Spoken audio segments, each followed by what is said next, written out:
Hello ಮಕ್ಕಳೇ, pair of linear equation in two variables, ಎರಡು ಚರಾಕ್ಷರಗಳಿರುವ ರೇಖಾತ್ಮಕ ಸಮೀಕರಣಗಳ ಜೋಡಿಗಳು. ಈ ಅಧ್ಯಾಯದಲ್ಲಿ ನಕ್ಷೆಯ ಸಹಾಯದಿಂದ ಸಮೀಕರಣಗಳನ್ನು ಬಿಡಿಸಿ ಗ್ರಾಫ್ ಅನ್ನು ನಾವು ರಚಿಸಬೇಕಾಗಿದೆ. ಸಾಲ್ವ್ ಬೈ ಗ್ರಾಫಿಕಲ್ ಮೆಥಡ್ ಅಂತೇಳಿ ಮೂರನೇ ಉದಾಹರಣೆನ ನಾನು ನಿಮಗೆ ಹೇಳ್ಕೊಡ್ತಾ ಇದ್ದೇನೆ. ಈಗ ಈ ಸಮೀಕರಣಗಳಲ್ಲಿ ಎರಡು ಸಮೀಕರಣಗಳಿದೆ, y = 2x + 1 ಮತ್ತು x = 2y - 5 ಅಂತೇಳಿ. ಈ ಸಮೀಕರಣಗಳನ್ನು ಬಹಳ ಸುಲಭವಾಗಿ ಮೊದಲನೇ ಸಮೀಕರಣವನ್ನು ಬಿಡಿಸ್ಬೋದು. y = 2x + 1 ಅಂತ ಇದೆ. ನೇರವಾಗಿ ಎಕ್ಸ್ಗೆ ವ್ಯಾಲ್ಯೂ ಕೊಡ್ತಾ ಹೋದರೆ ನಮಗೆ y ವ್ಯಾಲ್ಯೂ ಸಿಗ್ತಾ ಹೋಗುತ್ತೆ. ಅಥವಾ x = 0 ಕೊಟ್ಕೊಳ್ಳಿ ಮತ್ತು y = ಸುಮ್ಮನೆ 0 ಕೊಟ್ಕೊಳ್ಳೋಣ. ಈಗ ಟೇಬಲ್ನ ಪ್ರಿಪೇರ್ ಮಾಡ್ಕೊಳ್ಳಿ. x ಮತ್ತು y ಟೇಬಲ್ಸನ್ನು ರೆಡಿ ಮಾಡ್ಕೊಳ್ಳೋಣ. ಅದು ಕೋಷ್ಟಕವನ್ನು ಬರ್ಕೊಂಡಿದ್ದೇವೆ. ಸೊ ಎಕ್ಸ್ನ ಬೆಲೆ 0 ಕೊಟ್ಟಿದ್ದೇವೆ ಅಂತ ಹೇಳಿದ್ರೆ ಸಮೀಕರಣದಲ್ಲಿ x ಇರೋ ಜಾಗಕ್ಕೆ 0 ಸಬ್ಸ್ಟಿಟ್ಯೂಟ್ ಮಾಡಬೇಕು, ಎಕ್ಸ್ ವ್ಯಾಲ್ಯೂನ ಹಾಕಬೇಕು. ಹಾಗಾಗಿ ಎಕ್ಸ್ನ ಬದಲಿಯಾಗಿ 0 ಬರ್ಕೋಬೇಕು. ಮತ್ತೊಮ್ಮೆ ಎಕ್ಸ್ ಬರ್ಕೊಳ್ಬಾರ್ದು ಮಕ್ಕಳೇ. 2 × 0 ಅಂದರೆ 0 ಆಗುತ್ತೆ. 0 ಇಂದ ಏನೇ ಗುಣಿಸಿದ್ರು 0. ಹಾಗಾಗಿ ಉಳ್ಕೊಂಡಿದ್ದು y = 1. x = 0 ಆದರೆ y = 1 ಅಂತೇಳಿ ಟೇಬಲ್ನಲ್ಲಿ ಬರ್ಕೊಳ್ಳೋಣ. ನಂತರ y = 0 ಹಾಕಿದ್ರೆ ಅಂದರೆ yನ ಜಾಗದಲ್ಲಿ, ಇಲ್ಲಿ ಸಮೀಕರಣದ y ಸ್ಥಳದಲ್ಲಿ ನಾವು 0 ಹಾಕ್ತಾ ಇದ್ದೇವೆ. ಸೊ 0 ಹಾಕಿ ಸಬ್ಸ್ಟಿಟ್ಯೂಟ್ ಮಾಡಿ ಸಿಂಪ್ಲಿಫಿಕೇಶನ್ ಮಾಡ್ತಾ ಹೋಗೋಣ. ಸರಳಗೊಳಿಸಿದ್ರೆ 2x + 1 ನಾವು ಈಚೆ ತರೋದ್ರಿಂದ -1 ಆಗುತ್ತೆ. ಹಾಗಾಗಿ ಸಮೀಕರಣವನ್ನು 2x = -1 ಅಂತ ಬರ್ಕೊಳ್ಬೋದು. ಸೊ x = ಒರೇ ಗುಣಾಕಾರ ಮಾಡಿದಾಗ ಎರಡು ಸಹ ಗುಣಕ -1ರ ಕೆಳಭಾಗಕ್ಕೆ ಬರುತ್ತೆ. -1/2 ಆಯಿತು, = -0.5 ಅಂಥೇಳಿ. -0.5 ಅಂತ ಹೇಳಿದ್ರೆ 1 ಸೆಂಟಿಮೀಟರ್ನ ಅರ್ಧ ಭಾಗ. ಇದನ್ನು ಗ್ರಾಫ್ನಲ್ಲಿ ಬಹಳ ಸೂಕ್ಷ್ಮವಾಗಿ ಗುರುತಿಸಬೇಕಾಗ್ತದೆ. ಇವೆರಡರಿಂದಲೇ ನಾವು ಒಂದು ಸರಳ ರೇಖೆಯನ್ನು ರಚಿಸ್ಬೋದು. ಹಾಗೆಯೇ ನಾವು ಇನ್ನೂ ಎರಡು ಉದಾಹರಣೆಗಳನ್ನು ತೆಗೆದುಕೊಳ್ಳೋಣ. ಎರಡು ವ್ಯಾಲ್ಯೂಗಳನ್ನು, ಕೋಆರ್ಡಿನೇಟ್ಸ್ಗಳನ್ನು. ದಟ್ ಈಸ್ x = 1 ಅಂತ ತೆಗೆದುಕೊಂಡ್ರೆ ನಮಗೆ ಬರುವಂಥ ವ್ಯಾಲ್ಯೂ ಗಮನಿಸ್ತಾ ಹೋಗೋಣ. ಎಕ್ಸ್ನ ಬೆಲೆ 1 ಅಂತ ಹೇಳಿದ್ರೆ 2 × 1, ಎಕ್ಸ್ನ ಜಾಗಕ್ಕೆ 1 ಸಬ್ಸ್ಟಿಟ್ಯೂಟ್ ಮಾಡಿದ್ರೆ 2 × 1 = 2 ಅಂದರೆ 2 × 1 2 + 1 y = 3. yನ ಬೆಲೆ 3 ಅಂತ ಬಂದಿದೆ. ಅದನ್ನು ಇಲ್ಲಿ ಬರ್ಕೊಳ್ಳೋಣ ಕೋಷ್ಟಕದಲ್ಲಿ. ನಂತರ x = 2, ಎಕ್ಸ್ನ ಬೆಲೆ 2 ಕೊಡೋಣ. 2 ಕೊಟ್ಟಾಗ ಅಗೈನ್ 2 × 2 = 4 1 ಅಂದರೆ ಎಕ್ಸ್ನ ಸ್ಥಳಕ್ಕೆ ನಾನು 2 ಬರೆದು 2 2 4 ಆಯಿತು. 4 + 1 ಅಂತ ಹೇಳಿದ್ರೆ ವೈನ ವ್ಯಾಲ್ಯೂ 5. ನಮಗೆ ಈ 4 ನಿರ್ದೇಶಾಂಕಗಳು ಅಥವಾ ಕೋಆರ್ಡಿನೇಟ್ ವ್ಯಾಲ್ಯೂಗಳನ್ನು ಬಳಸ್ಕೊಂಡು ಒಂದು ಸರಳ ರೇಖೆಯನ್ನು ರಚಿಸ್ಬೋದು. ಇನ್ನೊಂದು ಸಮೀಕರಣ ಏನಿದೆ, ಆ ಸಮೀಕರಣಕ್ಕೆ ನಾವು ಕೋಷ್ಟಕವನ್ನು ರಚಿಸಬೇಕಾಗಿದೆ. So x = 2y - 5. ಇಲ್ಲಿ ನೀವು ಗಮನಿಸಬೇಕಾಗಿರುವಂಥ ಅಂಶ ಬಹಳ ಮುಖ್ಯವಾಗಿದೆ. ಇಲ್ಲಿ y ಈಕ್ವೇಟ್ ಮಾಡ್ಕೊಳ್ಳಿಕ್ಕೆ ಹೋದರೆ ನಿಮಗೆ ಹೇಗೆ ಬರುತ್ತೆ, yಗೆ ಈಕ್ವೇಟ್ ಮಾಡ್ಕೊಳ್ಳೋದ್ರಿಂದ ಲೆಕ್ಕ ಸ್ವಲ್ಪ ಸಂಕೀರ್ಣತೆಯತ್ತ ಹೋಗ್ತದೆ, ಅಂದರೆ ಸ್ವಲ್ಪ ಕಷ್ಟಕರ ಆಗುತ್ತೆ. ಹಾಗಾಗಿ ನೇರವಾಗಿ ನಾವು ಎಕ್ಸ್ಗೆ 0 ಕೊಡೋಣ, ವೈಗೆ 0 ಕೊಡೋಣ, ಯಾವುದೇ ಬದಲಾವಣೆ ಮಾಡ್ಕೊಳ್ಳದೇನೂ ಕೂಡ ನಾವು ವ್ಯಾಲ್ಯೂಗಳನ್ನು ಕಂಡುಹಿಡಿಬೋದು. ಸೊ ಎಕ್ಸ್ಗೆ 0 ಕೊಟ್ಟಿದ್ದೇವೆ, x 0 ಆಯಿತು. = 2 × y, ನೋಡಿ y ಹಾಗೆ ಇದೆ, -5 ಅಂತೇಳಿ. ಈಗ -5 ಇನ್ನೊಂದು ಕಡೆ ತೆಗೆದುಕೊಂಡು ಹೋದರೆ +5 ಆಯಿತು. ಹಾಗಾಗಿ 2y = 5 ಅಂತ ಆಯಿತು. ಒರೇ ಗುಣಾಕಾರ ಮಾಡ್ತೀವಿ. y ಕೋಎಫಿಷಿಯೆಂಟ್ 2 5ರ ಕೆಳಭಾಗಕ್ಕೆ ಬರುತ್ತೆ. 5/2 ವಿ ಗೆಟ್ 2.5 ಅಂದರೆ 2.5 ಸೆಂಟಿಮೀಟರ್ಗೆ ನಾವು ಬಿಂದುವನ್ನು y ಕೋಆರ್ಡಿನೇಟ್ ಆಗಿ ತೆಗೆದುಕೊಳ್ಬೇಕಾಗ್ತದೆ. x = 0 ಕೊಟ್ಟರೆ y = 2.5 2.5 ಅಂತ ಬಂದಿದೆ. ಹಾಗೆಯೇ yಗೆ 0 ಕೊಟ್ಟರೆ ಸಮೀಕರಣದಲ್ಲಿ yನ ಸ್ಥಳದಲ್ಲಿ 0 ಹಾಕಬೇಕು. ನೆನಪಿರಲಿ, x = 2y - 5 ಅಂತ ಇದೆ. yನ ಸ್ಥಳದಲ್ಲಿ 0 ಹಾಕಿದ್ದೇವೆ. ಹಾಗಾಗಿ ನಮಗೆಲ್ಲೂ ಕೂಡ ನಮಗೆ 0 ಆಗೋಯಿತು. ಉಳ್ಕೊಂಡಂತಹ ಕಾನ್ಸ್ಟೆಂಟ್ -5 -5 ಬಂದಿದೆ. x = -5 ಅಂತೇಳಿ. ಮಕ್ಕಳೇ, ಇಲ್ಲಿ ನೀವು ಗಮನಿಸಿ, y ಈಕ್ವೇಟ್ ಮಾಡ್ಕೊಂಡು ಕೂಡ ಮಾಡ್ಬೋದು ಅಥವಾ ನೇರವಾಗಿ ವ್ಯಾಲ್ಯೂಗಳನ್ನು ಸಬ್ಸ್ಟಿಟ್ಯೂಟ್ ಮಾಡಿ ಕೂಡ ನಿರ್ದೇಶಾಂಕಗಳನ್ನು ಅಥವಾ ಕೋಆರ್ಡಿನೇಟ್ ವ್ಯಾಲ್ಯೂಗಳನ್ನು ಕಂಡುಹಿಡ್ಕೊಳ್ಬೋದು. ಈಗ ನಾನು ಏನು ಮಾಡ್ತಾ ಇದ್ದೀನಿ, ಎಕ್ಸ್ನ ವ್ಯಾಲ್ಯೂ 1 ಅಂತ ಕೊಡ್ತಾ ಇದ್ದೀನಿ. ಎಕ್ಸ್ ಇರೋ ಜಾಗಕ್ಕೆ 1 ಕೊಟ್ಟರೆ ಅಗೈನ್ 1 = 2y - 5, ವೈನ ಹಾಗೆ ಉಳಿಸ್ಕೊಂಡಿದ್ದೇವೆ. ಇದರ ಸರಳಗೊಳಿಸಿದಾಗ -5 ಇನ್ನೊಂದು ಕಡೆ ತೊಗೊಂಡು ಹೋದರೆ +5 ಆಯಿತು. +1 ಅಲ್ಲೇ ಇತ್ತು, -y ಮಾತ್ರ ಈ ಕಡೆ ತೊಗೊಂಡು ಬಂದಿದ್ದೀವಿ. ಹಾಗಾಗಿ 5 + 1 ವಿ ಗೆಟ್ 6. ಸೊ 6 ಅನ್ನೋದು ಒಂದು ಈವನ್ ನಂಬರ್ ಆಗಿರುತ್ತೆ, ಅಂದರೆ ಸಮಸಂಖ್ಯೆ ಆದಾಗ 2ರಿಂದ ಭಾಗ ಆಗುತ್ತೆ. ಹಾಗಾಗಿ 2y = 6 ಆಯಿತು. y = 6/2 we get +3. ಹಾಗೆಯೇ x = 2 ಅಂತ ಕೊಡೋಣ. 2 ಕೊಟ್ಟಾಗ ಎಕ್ಸ್ನ ಜಾಗಕ್ಕೆ 2 ಹಾಕ್ಕೊಂಡಿದ್ದೀವಿ. 2y - 5 we get 2y equals 5 plus 2 7. So 2y equals 7 ಆದರೆ y ಈಕ್ವಲ್ಸ್ 7 ಆಫ್ ಅಂದರೆ 7/2 ಅಂತ ಹೇಳಿದ್ರೆ 3.5 ಅಂತ ಸಿಕ್ಕಿದೆ. ಹಾಗೆಯೇ 3 ಅಂದರೆ ಎಕ್ಸ್ನ ವ್ಯಾಲ್ಯೂ 3 ಅಂತ ತೆಗೆದುಕೊಳ್ಳೋಣ.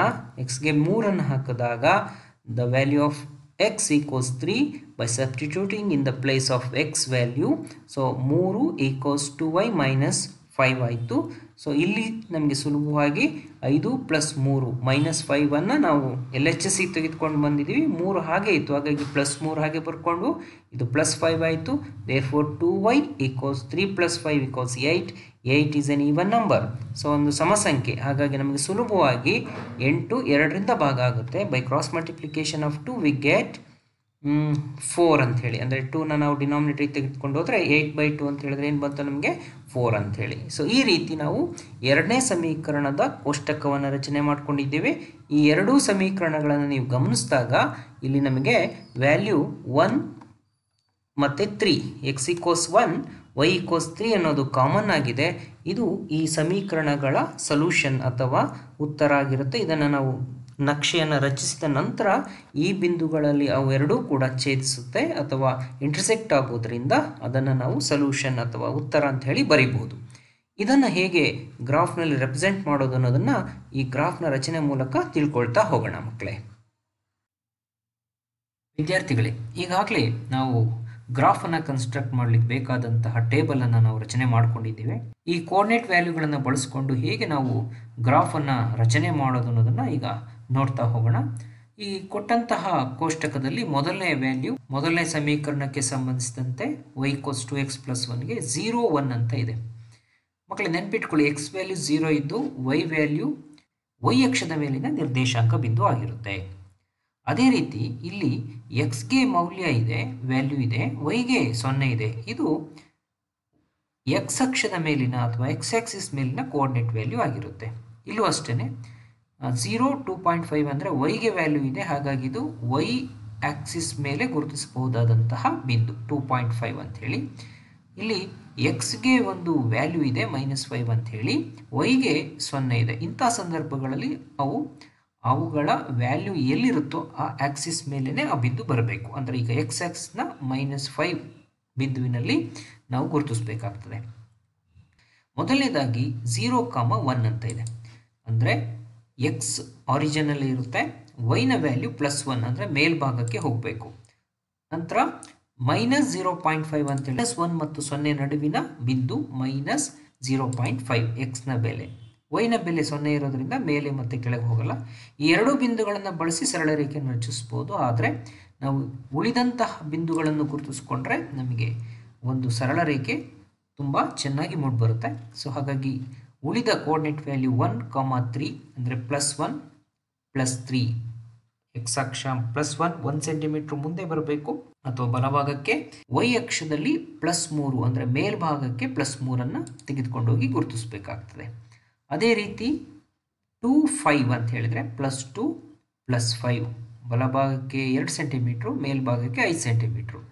+3 +7 ಬಲಭಾಗಕ್ಕೆ 3 ಸೆಂಟಿಮೀಟ್ರು ಮತ್ತು ಮೇಲ್ಭಾಗಕ್ಕೆ 7 ಸೆಂಟಿಮೀಟರ್ನಲ್ಲಿ ಈ ಬಿಂದುವನ್ನು ಗುರುತಿಸಿಕೊಂಡು ನಂತರ ಸ್ಕೇಲ್ನ ಸಹಾಯದಿಂದ ಆ ಎಲ್ಲ ಏಕರೇಖಾಗತ ಬಿಂದುಗಳನ್ನು ಸೇರಿಸಬೇಕು. ಅಂದರೆ ಕೊಲಿನಿಯರ್ ಪಾಯಿಂಟ್ಸ್ಗಳು ಎಲ್ಲವೂ ಕೂಡ ಒಂದೇ ಸರಳ ರೇಖೆಯ ಮೇಲೆ ಬರಬೇಕು.